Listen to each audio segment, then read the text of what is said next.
Hello, guys. Welcome to episode 10 of the Football Truth podcast. I'm honored and uh, very grateful to have Sean Garnier on here. Of those, for those who don't know, he's a world famous champion freestyler, specifically football, of course. And we're going to be talking a lot about his upbringing, his development, and how he got to where he's is now. And thank you for coming on. No, no problem. Thank you to having me.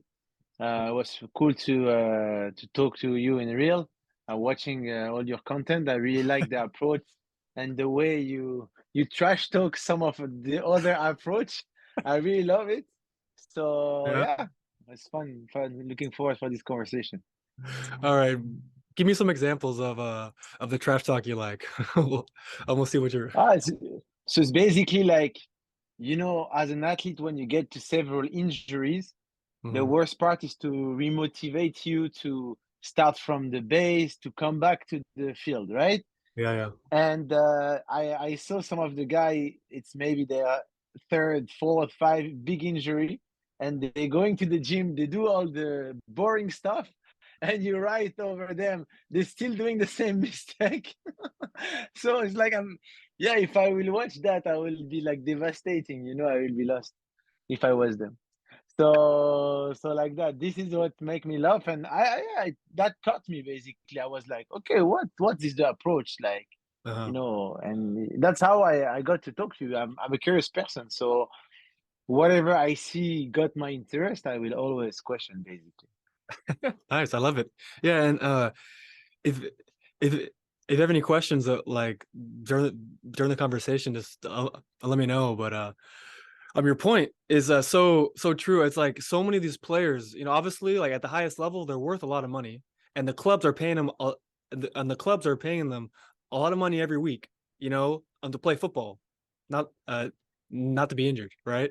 And then they have, like you said, three, four, five, six injuries, and they're doing the same training, and then and then on Instagram, like you see a post, guys, I'm so sorry, like I've been injured for the sixth time. Well, I mean, like, what do you expect, right? Yeah, true.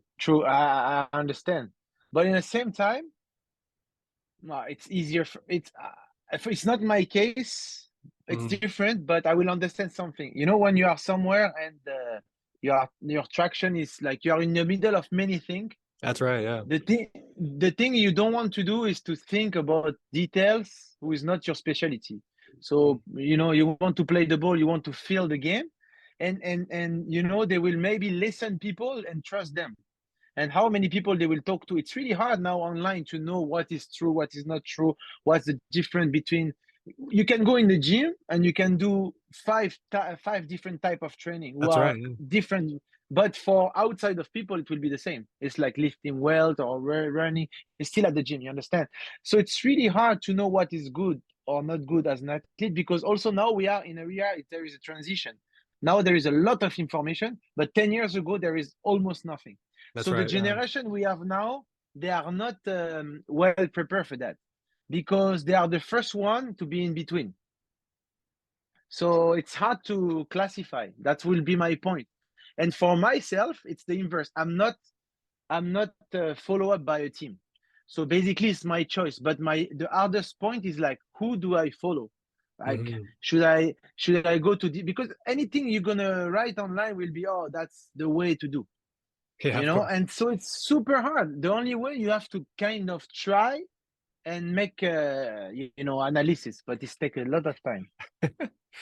No, exactly. It's like a information overload where you have so much information available to you, and like you could spend decades researching and analyzing. And that was my journey, as like a young kid coming up, trying to figure out, okay, like how do I get better at football? How do I develop into a pro? If we get faster, get stronger, all these things. And that's my journey that came to build my business. But like for you, how have you kind of, like, for your like freestyling specifically, has that always been something that just came to you intuitively, or did you ever like really think about, okay, I'm going to practice these specific things for hours and hours, and then I'm going to do it, on the stage? Okay, it was in different stage. So I Yeah. will go to the general, then I will come back to the past. Hmm. Okay, I was always the kid who wanted to play football because of the feeling I got when I do something incredible. So like a bicycle kick or a nutmeg or like dribble someone. Back then in my because I'm 38 years old. So when we were doing like double step over, it was incredible. If Hmm. someone was doing that on the pitch, it was like wow, he's different. So I was living for those moments. Hmm. Then later on, when I got different problem and injuries, and the time to figure out how to continue as a football player, I realized I got invited for different street football tournaments and different football ways to express, and I Hmm. was really good at those. And I realized the attention I can cut from the audience in front of me in those different pitch. So 3v3, 1v1, and stage when I was doing like some freestyle performance. I was not a freestyle at the beginning. Basically, Mm. I Okay. I, all, I was still playing for a professional club for 1 year. I was on a loan for another club, but it was not in a pro level. It was for me to get my degree as a coach, getting more minutes because Hmm. I came back from a long injury and coming back in the club. Either I was performing good, I will continue with the pro team. If not, I will integrate the staff for the youth. So that was the plan. And during that time, I experienced the way to train kids with skills. So I was teaching myself how to do skills and stuff like that, Oh, okay. even though I knew. And I realized the kids and the parents and the people around, every time I was doing something outside of the pitch, was still amazed. So I understand I can use the skills outside of the pitch. I don't need to be only on this rectangle to express myself. So I get a bit further in this new law I discover, and I type online. I search for some events. I went to this event and I become one of the best, basically, in this kind of competition. And yeah, I realize I can master the ball outside of the pitch of football and get some around that. And in 3 years, I become world champion, and that's how I basically become the freestyler, let's say. But basically, it was not freestyle; it was mastering the ball in every situation. Mm-hmm. So imagine bring like when the players they come in Barcelona and they sign, they go in the Camp Nou and they have to do this juggling session. Yeah, yeah. You think as a football player they have to do they should be good at that, but no, it's a Yeah. different sport. It's something different. It's a different technique.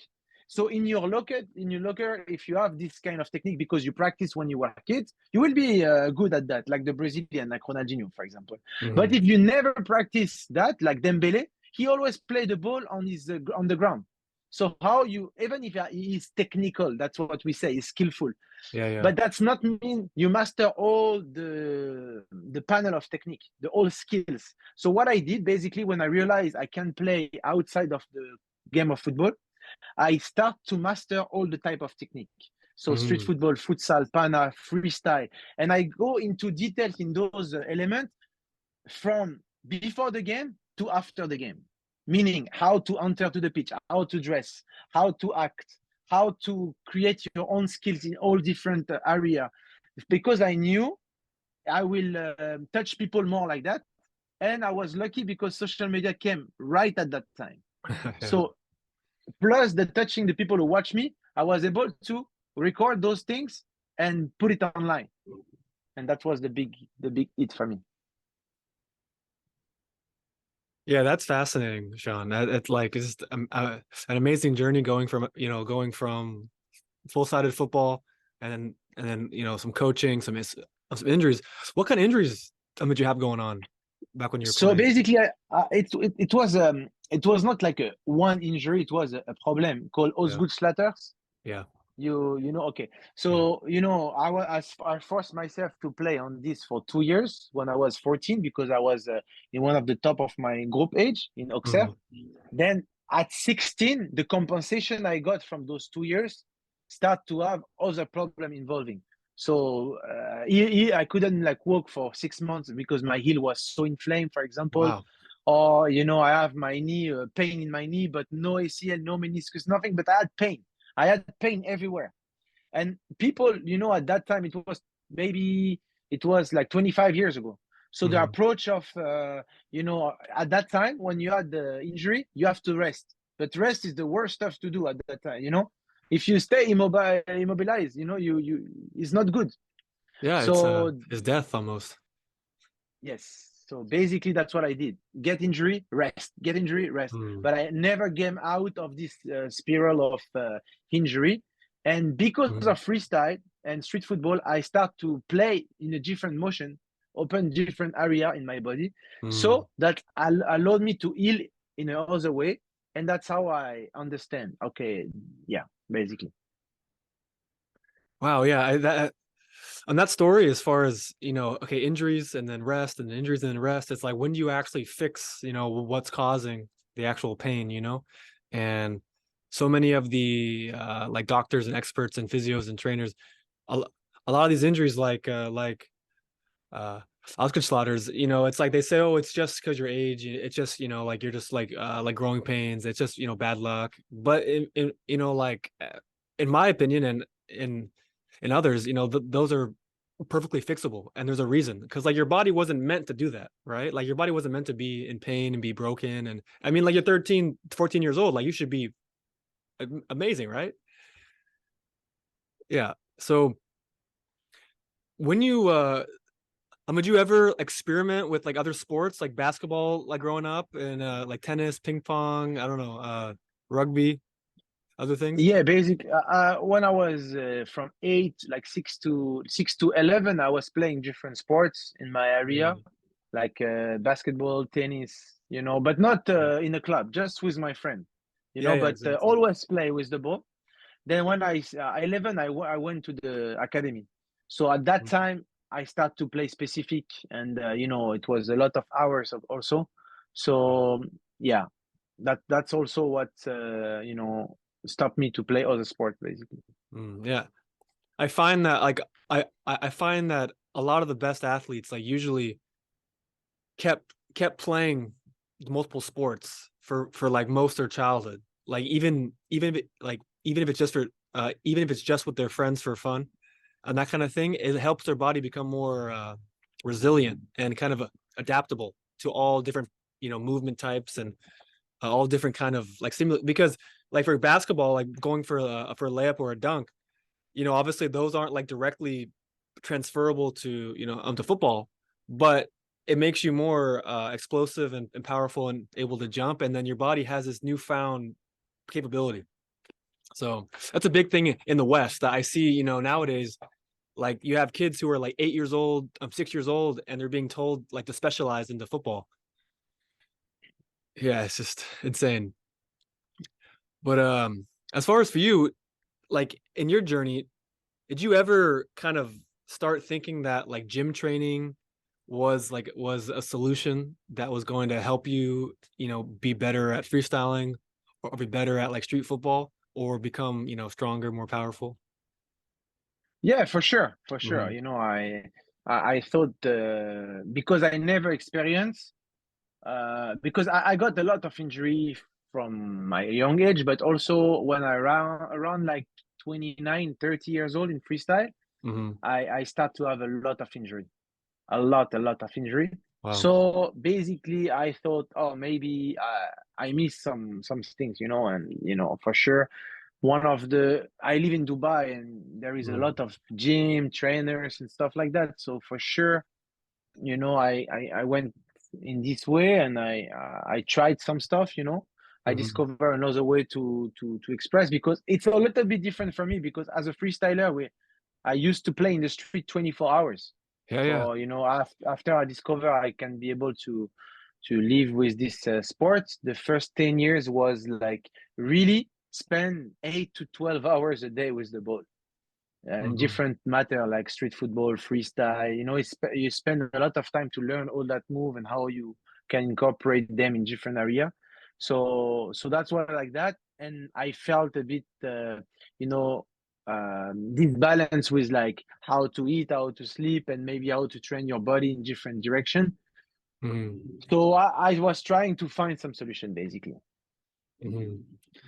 And what kind of things did you try? like over your career to like to fix any, to fix injuries or to work on any kind of things in your freestyling? Mm. Basically everything. Most of the time was you know maybe osteopath or stuff like that, because I had pain when I came to Mhm. this place. It was not like before prevention. It was like, oh, I have pain, I need to fix it After the because pain, yeah. tomorrow yes, I have something. So it was osteopath, like physio and stuff like that. Then that's where you think, okay, maybe I should prevent those things, because you start to think. Before, you don't care, maybe you broke your leg, but now before jumping you think two times, you know so Yeah, now you think, oh, maybe I need to warm up or prepare this movement before I trying for real, right? yeah, So yeah. that's how you come to the gym, and that's how you try different training, and you see what make effect, not effect in your body. You try different approach. Yeah, I tried several stuff, but it's hard to measure, because even though the world of today is it's not made on measurement in these sports. So if you really want to go in like the gym and everything, it's hard to go with feeling, because it's hard to understand where your body is, to be honest. Mhm. I really struggle with that. But what I think is to measure your performance and your ability in your sport. But that's ask you to have a lot of stuff. You need to be LeBron James and dedicate a lot of your budget for that, I think. Yeah, it's a whole lifestyle. I mean, even for like years ago with me, it's like I became like a gym guy instead of a footballer.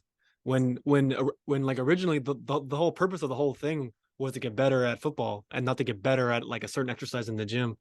That's where a lot of times people lose the forest for the trees, if you know what I mean. Yeah, I understand. Yeah. And so what do you think as far as like development and like looking back in your past and how a player like for like full-sided football, like for small-sided football, for freestyle, where should the focus be as far as as development? Like on the obvious thing is like, okay, like how many hours on the court, being out there with your friends versus like being with a trainer and doing cone drills and having the whole academy where everything's very structured. What do you think? Okay. Uh, it's a mix. It's really hard to answer, because what I did, I think it was. I don't think some people will do that now, Yeah. because the benefit you will get to do what I did will be really small in the world of now. It will be easier for you to specialize, specifically because you have social media. Yeah. Yeah. But what I did, I was trying to, for example, let's talk about futsal. Okay, futsal. It was one place of expression for me. My goal was to integrate the national team of France and to win one of the championship, because I knew in futsal it's a gameplay where I could film some skills, okay, with people around cheering for these skills and getting some attraction, okay. Mhm. Because something I understand really early is like, if I play football with people watching and I do a crazy move, it will attract people. So that's the combination I need to put off together. Mhm. So okay, let's play futsal. But futsal, you need to understand tactics, because it's not like people think it's a skillful game. Not at all. It's a tactical game. Mhm. You need to have a stamina to run the different effort, and you need to be also specific, see, if you want to be recognized. So what I did, I practiced with a team to understand the tactics. I practice outside to watch games, so just watch to understand the movement of some of the player, and I practice myself some skills applicable on futsal, and I had to play those skills against random guys to be able to find the distance. And once I got against those random guys, I could apply in the high level. Yeah, yeah, yeah. So all together was the solution for futsal. And I did that for 3 or 4 different sports. Ah, okay. So by different sports you mean futsal, like football, freestyling, and what else? Yes, because okay, so freestyle. So Yeah. it's like mastering the skills with the ball, with the goal to dance with the ball when you are on stage. Okay, so that's what. So you need to learn dance, you need to learn acrobatics, you need to learn skills with the ball, and you need to I don't know, but to put it all together to dance. Yeah. Hmm. Then so futsal, freestyle, street football, and one-on-one pana. I know. Okay. So street football is different because it's you need to do skills, but there is a lot of time, a lot of people around the ball. So most of the time you don't get the ball back, and to get the ball back, the distance is different. So you need to kind of be efficient. Also, when you get the ball, there is one clip online, and if your team see that, they can maybe edit. When I play against Malouda and I not make him twice, on the pitch, you will Hmm. see this game. It's the game is already have 4 minutes left start before, and everybody was trying to do skills, but nobody really succeeds. So the energy of the game was going down. And when I got the ball, I knew Malouda was in front of me. At that time, he was recognized more as a player, XLC and etc. And I knew that's the moment. But to exactly be able to be efficient at that moment is really hard. It's not like the situation came because the ball is like this and the guys do like that. No, you need to create the movement of the player in front of you in order to make these tricks, for example. And to do that, you need to repeat a lot of time and analyze the body of your defender in many situations. So that's all the work of street football. And Hmm. one-on-one pana, it's also different because the distance is really small, and Yeah. you will play against people who know pana, who knows nutmeg. So they close the legs. So when they open, is at one specific moment. So there is specific technique. So all of this, every one sport is it will be like a combination of different moves. So it's Yeah. hard to say. Sorry, I talk a lot, but yeah. All good. Well, so I mean, do you think that all these different sports makes you, let's say, stronger as an athlete and just a bit more knowledgeable as a person because you've had to adapt to all these different challenges as opposed to just doing like pana for your whole entire life? Yeah, for sure. In my prime, let's say, yeah, Mm. I think like I was almost unbeatable as an athlete in this area. Mhm. Like if I play one-on-one against a better pana player, yes, this guy can beat me, but he will never be able to reply to me in all these different sports. If you put him in the futsal, he will not be able to perform Yeah. as me. So that's what make me you will say the freestyler, but I will say I was an urban bowler. I call it like that. So it's someone who is able to play all this kind of football. So yeah, I think I was really complete, and that's what make me so famous. Because for a football audience, they will love me to go and to play, and to be credible. For people who like football but not super credible, they will like me to prank people in the street, and to make people in the street excited. You need to talk, you need to have a certain attitude, right? Mhm. And for some people who like tricks, they will love me to see some freestyle. So even like to master those acrobatic is also work. So all together, it's make me, I don't know, a better athlete, but someone who is able to express in a wider angle. Yeah, it's the Renaissance man, like the guy who can do it all, right? Exactly. Yeah, Yeah. that was my goal. Yeah. As opposed to kind of the robot, like the guy who's only done, one thing for his whole life. And then once you put him in a different, setting, everything falls apart. And it's the same actually, like in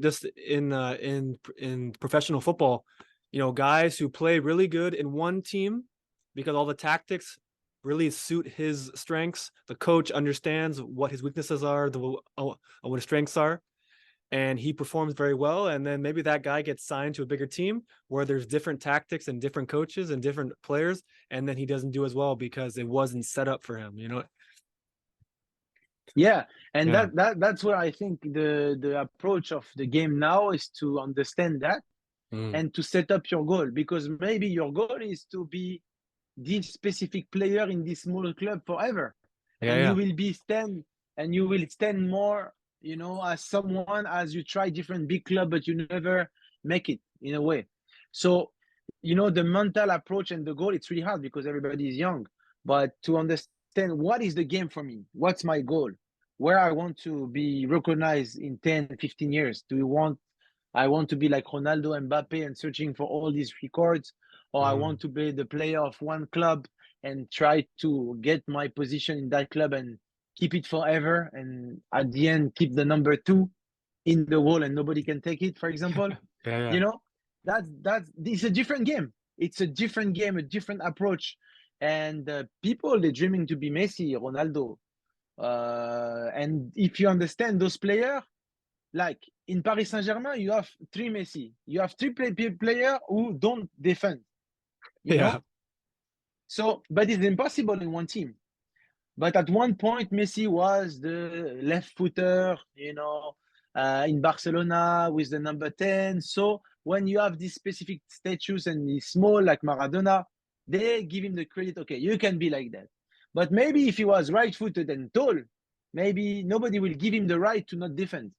So he will not be that focused to attack, yeah. you know? So this is the game. You have to understand which game you're playing, actually. Yeah, which game and every game and which evening and which season and every little thing changes the environment. Is there was I mean there's that same example in other teams where like if like nine guys can just defend and then allow the one or two guys if they can if they can do enough on offense to like justify not defending, then it works. But if they can't, then it doesn't work, you know. Yeah, exactly. Yeah, it depends. Sometimes it works, sometimes not.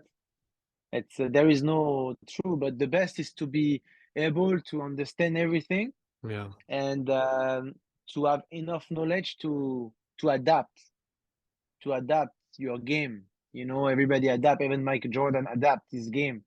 You know, his character, his aura was the same, but when he retired the first time and came back, you know, he changed his way to train and he changed his way to score, but he still have the same statistic, you know.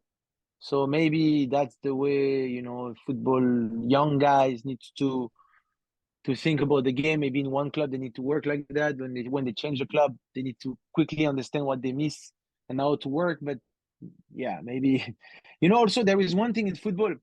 Hmm. When you go to training station, when you go to training, you don't go to training, you go to a match. Mm. I feel it like that, but it's a long time I'm not into football, so maybe I'm wrong. But the feeling I had when I was kid is I go to prove I can play in the weekend. I don't go to improve. Because if I was going to improve, I will work on my weak foot. I will work on the different dribble to actually kill someone in one specific area. And maybe I will lose the ball like 50 times, 15 times, you know, Yeah. and the coach will be not pissed because he will see me how he want to improve. That's nice. But no, if I do that, the coach will be pissed.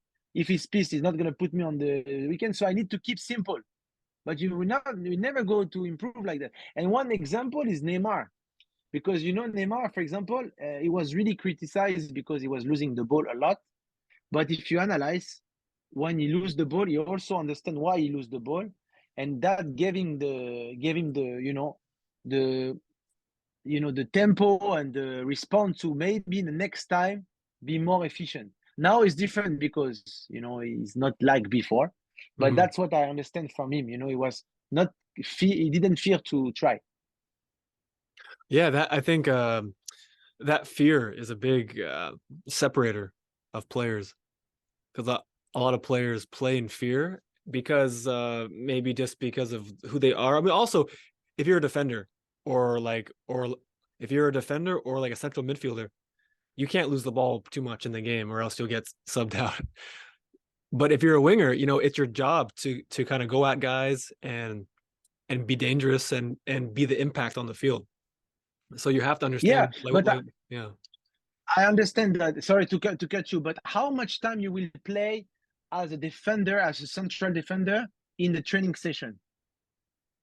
Not too much time. You will Hmm. play mostly like 4v4 or 6v6 with like people around, or you will play small game. Actually, you don't really play football. You play small side football Yeah, yeah. to repeat the number of sequences as much as possible to be more quick, more fast. That's what they train in football. To adapt. And basically, if they want to do that, they should switch to futsal because that's what futsal is. It's like you have to make a fast decision in fastest time. And that's why South America, they are really strong player, not because they are skillful, it's because they can choose really fast in their mind. Hmm. That's why, really. So basically, in the training session, if I'm a center defender, central defender, and I work on my pass in a way I want to improve. So maybe I can play with my eyes. I will say today, okay, I will look left and pass inside, and when I look inside, I will pass left, and I will see the timing and how many times people react, and I see, okay, I do 2 times, this guy the third time, so okay, then I will get respawn. But I don't risk because it's the training. It's the training. So even if I lose the ball, I can still press at that time because it's a 4v4. But I still improve my passing into the same rhythm as the central defender. And that's the way I'm saying, like improving. But some people will not even do that in the 4v4, 5v5, or 6v6 at a training session because they scare the coach will say something. Yeah, yeah. Like they've trained themselves to not do anything that could risk themselves to get yelled at or to lose the ball. But if you never risk that, then you never really develop as a player. And Exactly. and like in the moment, you have to understand, okay, do I risk it or do I not risk it? And then depending on the like time of game, depending on the area of the pitch, depending on how many like teammates are behind you, the person in front of you, like you have to decide, right? Exactly. Yeah. So now before did you say that the name that you liked was the open baller? Urban bowler, sorry. Oh, Urban, urban. Got it. urban. Okay. Yeah. Yeah. Oh, that's an awesome name, urban baller. Because uh what you brought up about like South America, how all these great players come out of the favelas, from the small-sided play on the concrete on the streets, and then yet, in the West, most players train the opposite of how those guys are made. Even though those guys are the ones that like Real Madrid pay, like 50 million for when they're 17 years old. So how you say what you say it's the opposite? What is the opposite actually? Okay, yeah. So the reason I say the opposite is because so you have these, let's say, kids in Brazil, for example. They're every day they're in the streets, they're playing with their friends, they're playing small-sided games with no rules. There's just two goals, a ball, and then there's opponents, and you just go score. And it's what's called unstructured free play. It allows creativity to actually flourish. But then in the West, especially America, that rarely happens. That environment rarely exists in the city or in the streets or in the suburbs. If it does, maybe it's like once a week because they play on like an indoor league team. And this is, to me, is the opposite, because in the structured, like cone drill, go to a camp and do drills for an hour and a half, and then have some water, have some orange slices, and then do like one more hour of cone drills where the trainer tells you exactly what trick to do, instead of your actual mind creating a solution to an ongoing issue inside the field of play. And so for me, that's why Okay. it's the yeah. So for me, that's why it's the exact opposite. Because in South America, those guys for years, like you said, all day long on the field, they've had to make decisions very quick to unpredictable environments on the field, and that's why they're so good at the highest level, because they can do it. But then a guy who's from the West and is more robotic and more trained and more conditioned, they don't have the ability to adapt, like you mentioned earlier. Yeah, I got you. But you don't think it's also the infrastructure will make that? Because like you know, when you are in the favelas, the only thing you can do is like play with the ball because it has a big social impact, you Exactly. know. Yeah. But in the rich country, when you have a ball in your feet and you walk in the street, you know, it's not as famous as if you have a good Jordan pair and, you know, a good hoodie and stuff like that. Yeah, So that's it's right. depend also in, it's like how to be good with the ball in the street environment reflect in the social environment where you belong to, you That's right. know. Yeah. And that's the problem. I live in Dubai, you know, and there is no street football court, Yeah. Exactly. you Yeah. know. And so everything is like 1 hour session, 1 hour session, you know. And I got it, you know. And I but the problem is like how you can go against that. How, like, Yeah. if I was an organization and I'm a club, or and I want my player to be more South American driven guy, how I Mhm. can give them these things, you know. Yeah. That's kind of been my mission actually for my business is to figure out how you can do that from a training perspective and then also from an actual physical uh physical ability perspective in terms of how the muscle and the fascia works and how well your brain coordinates your muscles into one unit. But then within the actual uh training aspect in terms of okay, if I have an academy and I have 100 players under me, you know, from like 10 to 18, how do I get these guys to become good enough for the first team? Yeah, just like only one example that I think is really important is in those social environments in South America and the you know the where there's less wealth. One of the things that I call the skate park is where there's this combination of all different ages and different talent levels. Where when you go into the more modern academies in the wealthier countries, all the teams are split up by age, and like usually and also there's A teams and there's B teams of the same age group, so everything is separated, and that prevents that this melting pot. And just like earlier, like you mentioned, like when you would go practice some of your skills with the less like talented players, and then the ones that would work and that you got better at it against actual opponents that maybe weren't as good, but allowed you to actually work on things that were risky, and then you could like sharpen your skills basically, and then go take that up to the actual stage against like real opponents. Yeah, exactly. Yeah, that's true. But so Uh, so how are you gonna do oh yeah, your so mission then?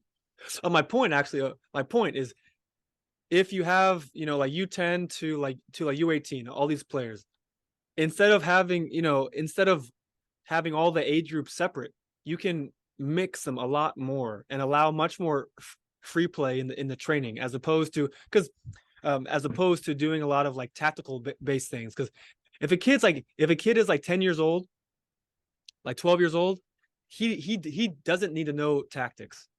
Like tactics are the last thing that he should care about, because at that age he had like that age is so critical for the brain developing to create more creativity and more physical and what I call vocabulary of movement.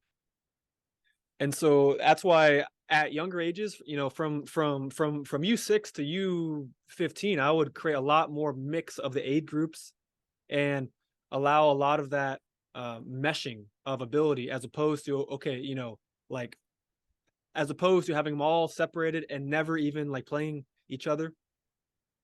And then as you know, once guys get to 17, 18, if they're good enough, then they're in the first team, so that does well, I think, when a player gets a chance to go to the first team and really go from playing against kids to men. I think the hardest thing is to get them to that point where they're 17 and they're ready to play against men. So that's where I would mesh a lot of the age groups. I would mesh a lot of the training styles, less tactics, more free play, more unstructured play, and basically recreate that flow state environment that exists naturally in the favelas. Okay. Yeah, interesting. And how did you came up to this point? Yeah, for me, a lot of trial and error, we'll say, and then research, reading books.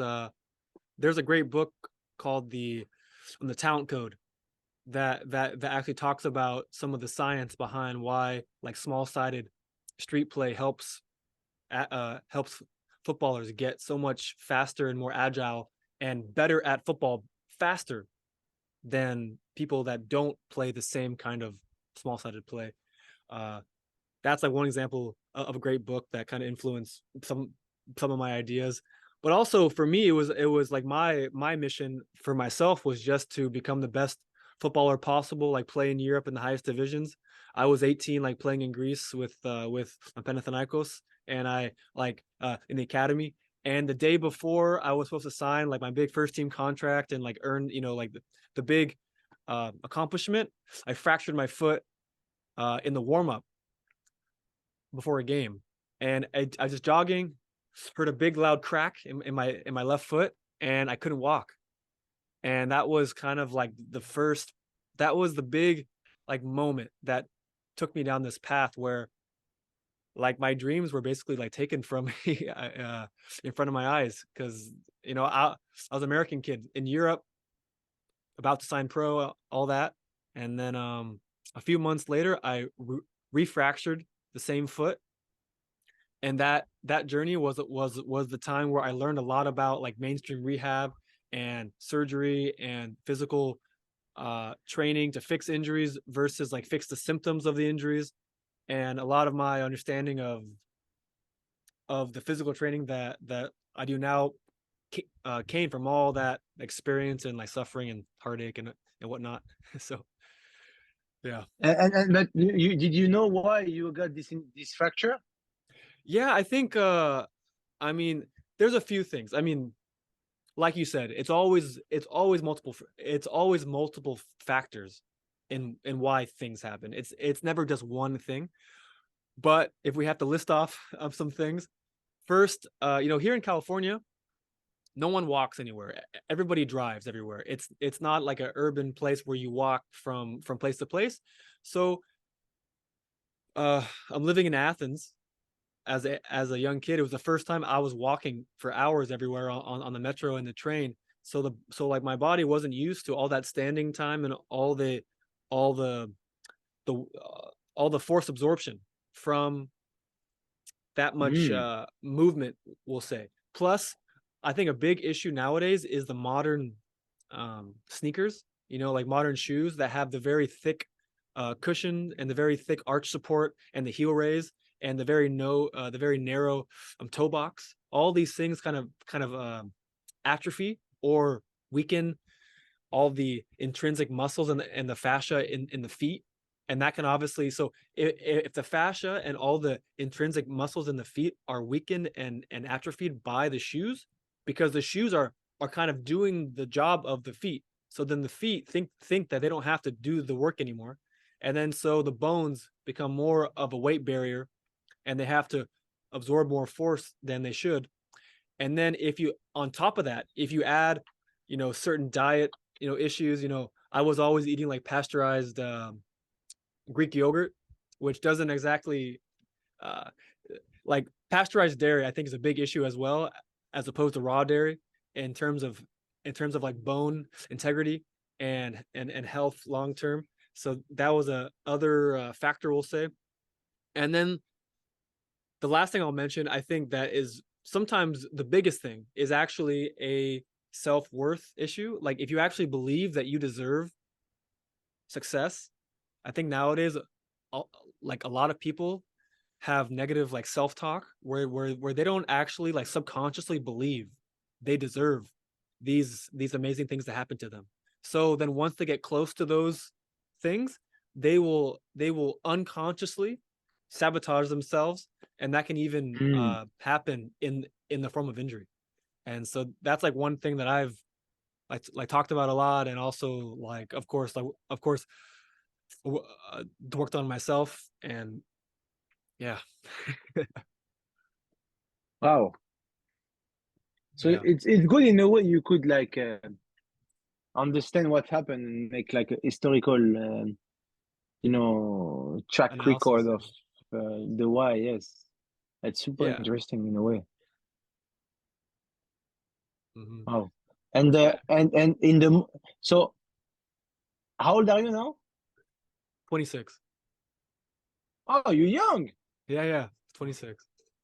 So what do? You train people now? You do your academy? Uh yeah, I'm still playing myself, but the main focus is the business. I have a private I have a private community like on an app where right now there's about 250 members, and I have like different programs and courses and videos all built out for like physical training and lifestyle and health and diet and recovery and even like all the mental stuff. And so I have like coaches under me in there like, helping guys go along the path, we'll say. And we have members that are that are amateur high school kids, and then we have members who are in the Premier League. So all these solutions help everybody because my focus has always been like the root cause and like actually doing stuff that really works as opposed to like band-aids. I And see so what you mean. these yeah, so like these solutions help everybody because everyone's on the same path as an athlete. It's just some guys are much are much farther along, and then other guys are just starting out. Okay, and I have one question, but maybe it's hard to reply. But if you have to give a percentage, it's better. Sure. A general percentage. How much work a football guy who's not pro has to do with the ball compared to how much work you have to do without the ball? So basically, in the pitch compared and any kind of pitch compared to in the gym, for example. Mhm. What do you will say? Well, the first thing is I mean, I don't recommend any of my guys to do anything in the gym. I think the gym is the opposite of training. If if you're a footballer, if you're an athlete, if you just want to get in good shape and look good and be healthy, then yeah, it's fine. Uh, but the way I frame it is actually I have a my philosophy is three pillars. One is called the inner furnace, which has to do with your health and your lifestyle and how you eat and all of the things outside of your football and your training. And the second is called the and so what I found personally is if you don't have this athletic ability and you don't have like if you didn't foster your athleticism growing up, then you can play football for centuries and you won't develop as fast as someone who is the natural, as I say, and just plays for 5-10 years. That's kind of been my outlook. So uh I think a big thing is, I mean, as far as hours per day, I think guys should play like small sided football uh at least 3-4 times a week, and then play one actual like full sided match once a week on the weekend, and then you have one rest day after that, and then in between all of the like team trainings and the small sided stuff, then we have like training programs that take like half an hour, like 1 hour each day to actually make your body more athletic and more able to to handle football, to handle the sport. Because if your body can't handle the sport, then the sport actually isn't making you better. It's just wearing you down. You know what I mean? No, again, if this like again, do it again. Okay, so I have a let's say a concept. A concept is there are athletes who are the natural, and then there's athletes who are the grinder. And the grinders are the guys who aren't what's called like talented. They aren't athletic. They aren't, they can't perform at a high level. And naturals are the guys that don't do any training, but they're just fast and strong and very skillful. And those are the guys that like naturally rise to the top. And But so are they natural because they're born like that, or they're natural because their ecosystem where they live on allowed them to kind of develop more than the one who were not allowed to practice or play or that much? good question. My framework is that the natural is developed over childhood. From the moment the baby comes out of the womb, it's developing. It's learning its environment. It's learning how to coordinate its hands and its legs and its torso and its neck and its ears and its nose, its tongue, everything. So I think the natural is what's called molded over their childhood, as opposed to saying, "Oh, he was just born with it." I think that's mostly like bullshit, you know. And you can definitely, if you understand what makes talent, like all the physical mechanisms that actually make talent, there's no reason that you can't reverse engineer it.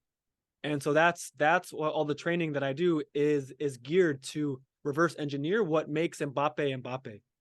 Not that Mbappe is like born with this, is just like magical. Like, yes, of course, there are some, like, let's say that Mbappe and like Henri and Messi and Neymar, they were born with a good with a good with a good hand of cards, like a poker, like good cards. But all those abilities, they were fostered and molded over their whole childhood, 18 years. Like those guys weren't made from just 6 weeks in the gym following some off-season program. You know, they were good because of who they are, not because of some trainer. And so back to your question, in my like you football should make you better at football. But people who are grinders, who their bodies aren't like fascial driven, glute dominant, don't move in spirals, don't have good self-worth, don't eat properly, football wears them down. And they're very muscle Mhm. dominant, where their bodies aren't actually developing. And they usually just are kind of struggling from one injury from one injury to the next, and then one day they retire.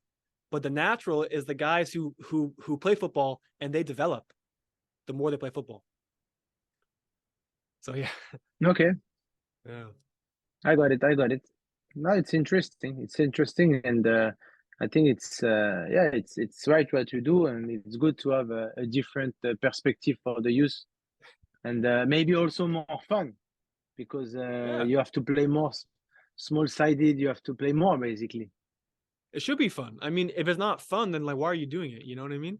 If you don't love it, how are you gonna like persevere through all the years of ups and downs, you know? And when I see, because you talk a lot about the fascia and Yeah. not to separate the muscle, when did you come to be a more like a scientific, side of your analyze? Yeah. I mean, years ago, when I was 16, 17 was when I first started like the like gym world. I entered the gym world and I started with just, like your normal basic stuff. And at that age, like when you're 16, 17, you can do any kind of workout and you'll feel better just because you're young and you're youthful. But as years gone on and I had more injuries and more injuries and more injuries, I kept adapting and kept looking for new methods and like trying new things. And by now I've kind of been through everything and I only focus on what gets results from my experience and what actually makes sense out in nature. And in nature, like meaning like in reality, like what I actually see correlate with what Mbappe is and what like Henri is and what Zidane is. Not like what they did for a few weeks, but actually what made them from birth. And Okay. And yeah, yeah. what type of work in the gym is wrong, and what type of work without the ball will be good? I'm not saying in gym, like I would say without the ball. Yeah, yeah, yeah. What type of Yeah, work? like outside. Because a football player will touch the ball 2 minutes in the game. Yeah, that's right. Yeah. So meaning he has to do 88 minutes without the ball. So it needs to work also without the ball. Oh So yeah, what yeah, should he yeah. do? Oh yeah. So this is kind of like this is the work. I mean, like we start with the feet. The feet are your only connection to the ground. The feet are what I call the catalyst for the whole body, because all of your fascia basically starts there, because the bottom of your feet is how your brain collects information from the ground and understands what posture to hold, what muscles to activate based on your posture to make you not fall over, all these things.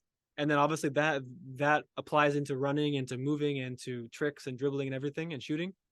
And so the fascia in your feet, the way I described it, the fascia actually determines how muscle functions. So for example, if your feet are very dysfunctional, then you have very little access to your glute muscles and to your abdomen in terms of holistic movement. So for me, like coming up, I was always fascinated why two people can do the same workout but feel different sensations. And I found I found out through like trial and error that guys who are naturals, for example, like when they sprint or when they run, or almost anything, they feel their glutes and their abs doing most of the work in a much more holistic, uh integrated manner, much different from like a gym workout where you're forcing the glutes to activate muscularly, as opposed to through the fascia, because on the glutes have about 85% fascial inserts. So all the muscle fibers, the fascia inserts into the muscle fibers, coordinating the glutes through the fascia from the brain. And then the feet is what allows that whole system to actually work correctly. So the first phase of the training starts at the feet to make your feet more functional, meaning like your toes, your arch, and your ankle. There's a lot of fascia and tendons and ligaments in there that if you don't foster them during childhood, you won't develop these things naturally. And so we have to basically go in and regain this foot functionality consciously, and that's what kind of unlocks talent, is what I say. And then from the feet, we have some programs like to build ankle stiffness, which allows you to actually absorb force correctly. And then from there, once you build more ankle stiffness, then you actually develop this fascial connection up to the glutes and the abs. Because basically, fascia is like one big like suit, like one big network, like a like one big like spider web in your body, and all the muscles just exist inside pockets of fascia. So the fascia is the engine of the body, and the muscles are the turbos, is the way that I explain it as a Is metaphor. it the fascia? Is the keyboard? Yeah, for sure, because the fascia is how the brain coordinates everything. It's the whole network. Okay, interesting. Yeah, and So training barefoot is always better then. well, yeah, we do a lot of barefoot training. Um, After we Yeah, do the actually, actual, did you see the Algerian club yeah, yeah, who yeah, yeah, they're like their academy, right? Aradou? Yeah, yeah, they play barefoot, no goalkeeper, and they beat everybody 2 years older than them. It's amazing. Uh, They got it figured yeah, out over there. Huh? Yeah, yeah, that's interesting. yeah, and like something else that like you might have seen is a lot of these players like Mbappe, Neymar, Ronaldo, all the best athletes, their feet look different from the average person, and it's because all that functionality makes the tendons more prominent, makes their toes more like retracted. I'm like a bird on Did the you see the feet of Mbappe? yeah, yeah, How? yeah. They ask him a picture. Only fan Mbappe, please send me a picture of your feet. Yeah, yeah, he has the feet, and the funniest thing is there was that one thing where they made like a golden statue out of Messi's feet, because as a joke or like as a metaphor, they're like, yeah, like Messi's feet like makes him so valuable, but they don't realize how true that is because of the fascia and the functionality in the feet. I actually give him all the coordination and the gracefulness and all the skill for for him. Okay. Yeah. Okay. It's interesting to see. But you see now, let's say Ronaldo, Messi, it could be compared back then because Ronaldo and Messi played a lot of skills game and small-sided game when they were young. But Ronaldo changed his way to play, Mhm. going up for sure, like in Manchester, most after Yeah, yeah. Real Madrid, sorry. Um, then after now you have Holland and Mbappe, who are two different type of player. They come from different environments. Holland is a different guy. How He's a do beast. you classify? Yes, classify this guy into this ecosystem. Well, they're both um still naturals for sure. They both still have the same like you can see on Holland and Mbappe the anterior tibialis tendon, which is like the big tendon on the front of the ankle. It's very like extremely prominent, and this is kind of one of the indicators of how the whole fascia in the whole body is working. Is those little very small, well, in this case big, but these like nuanced physical signs on the feet. And so even though Holland obviously is from Norway, he's tall, he's very big and long. And Mbappe is from Paris. Both of these same mechanisms are the mechanisms are there because that's just how the body works optimally. That's how your body gets to elite performance in terms of speed and power and like movement and everything. Um, Holland still has Holland though has had some injuries just because his like movement patterns aren't as effortless or graceful as Mbappe.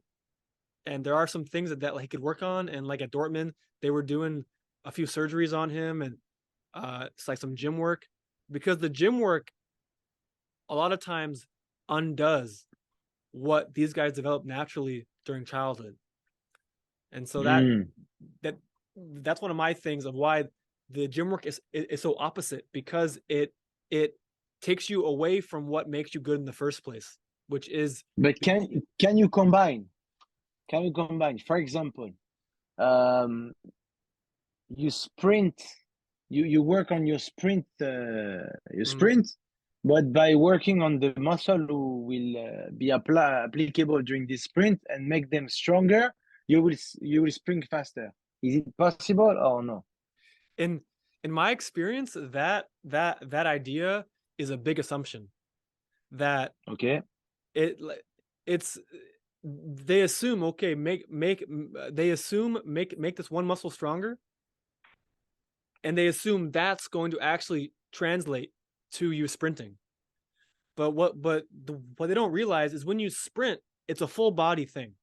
It's a full body movement. That and so if you target and you isolate and you force that one muscle to contract very specifically in this very specific gym exercise, that muscle contraction both physically and then also um neurologically is not how the muscle contracts when you run and you sprint. So a big thing for me is trying to help guys understand what strength actually is. Strength is half coordination. So 50% coordination is strength because you can have a big thick muscle, but if you can't balance and you can't move it precisely, then it's not it's not strong because you just look stupid, right? Mm. And so Okay. like yeah, so like my work basically all the fascia work, all of the go to work it's called like for the spiraling movement, all this stuff makes your body more athletic and then you go and do a bunch of actual sprints like on the hills and on the streets and then that makes you faster. Okay. Yeah. Super interesting. Yeah. Well, that's about an hour and 10 minutes. I don't want to waste or I don't want to use too much of your time. Thank you, Sean, so No, much for it's coming fine. on. Well, why don't you share with everyone like any new exciting things coming up, where they can find you, and what we have to look forward to from your camp? So basically, my goal is to build the UFC of football. So it's a one-on-one new format of game Mhm. based on the fact I don't want you to hide behind your teammate to be good at football. Yeah. It's you and yourself because it starts like that. It starts to prove like you go to pick up game or you go to play with your family or you play with your friend and you being picked up as the last because you're the youngest or you the first because you were supposed to be the strongest but now you're not.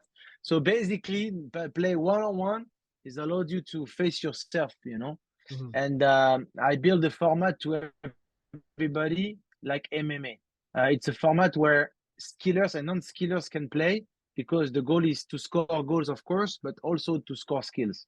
So it's as efficient in both sides. And if you are only football style, meaning you're gonna take some speed, face your opponent, go left or right, and shoot. Um, to defend against that style, you need to defend in a different way.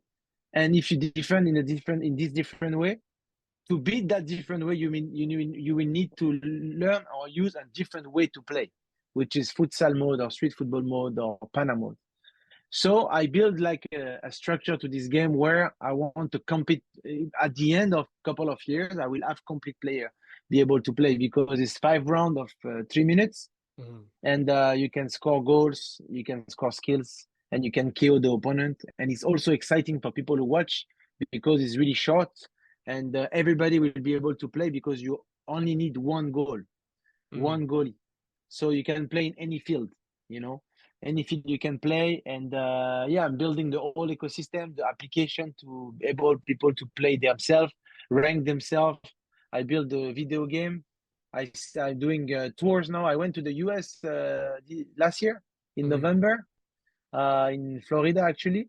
Nice. And I spot talent, and the talent will be. I create their NFT. I put them in the video game. So yeah, that's my goal. Fascinating, And man. actually, the goal for me is like when kids they realize they want to be football player or they like football, they look up and the only solution for them is to become pro in 11 aside.